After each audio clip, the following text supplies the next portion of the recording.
Бала жоғалды, балаға іздеу саламыз деген жағымсыз жаңалықтарды естіп, жүректеріңіз селк ете қалатын шығар. Әсіресе ана үшін бұл түсіне кірсе шошып оянатындай ақпар. Осыған қатысты қоғам қаншалықты үреймен қарайды?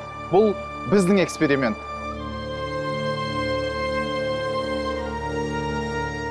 Ана аға айтыңызшы, танымаймын. Мен пышағыммен қорқып жатыр аға. Айтыңызшы, ана аға. Танымаймын, айтыңызшы. Жоқ, мен сізді танымаймын. Мен сізді танымаймын, айтыңызшы аға.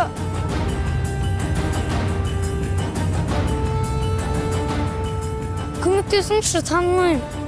Ана аға, танымаймын, айтыңызшы. Кішкентай баланың көмек сұрағанына көп жұрттың жүрегі жібімеді деп көңіліміз түсті. Пышағыммен қорқып отыр. Танымаймын. Танымаймын. Әте, көмектесіңізші. Ана аға келе жатыр, пышағыммен қорқытып. Мен танымаймын, көмектесіңізші. Пойдем милицияны шақырдым. Жүр магазинге кіреміз, ма милицияны? Жоқ, танымаймын. Танымаймын. Не, танымаймын. Бармаймын. Жоқ, танымаймын. Не знаю, пышақ па. Танымаймын сіз. Танымаймын.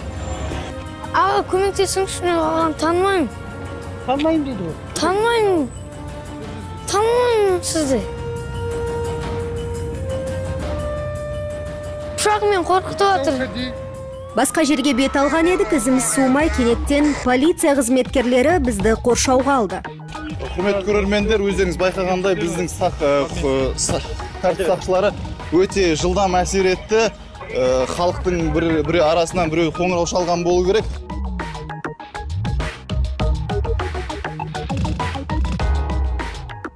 Абырой болғанда халықтың арасынан жанашыр табылып, біздің кішкентай ғана актерімізді қауіптен құтқарды. Қоңырау шалған адамға және дер кезінде келіп жеткен тәртіп сақшыларға мың алғыс. Десе де, эксперимент барысында бей-жай қарап өтіп кете бергендер де жоқ емес. Бала адамның бауыр еті. Балаларыңызды қараусыз қалдырмаңыздар.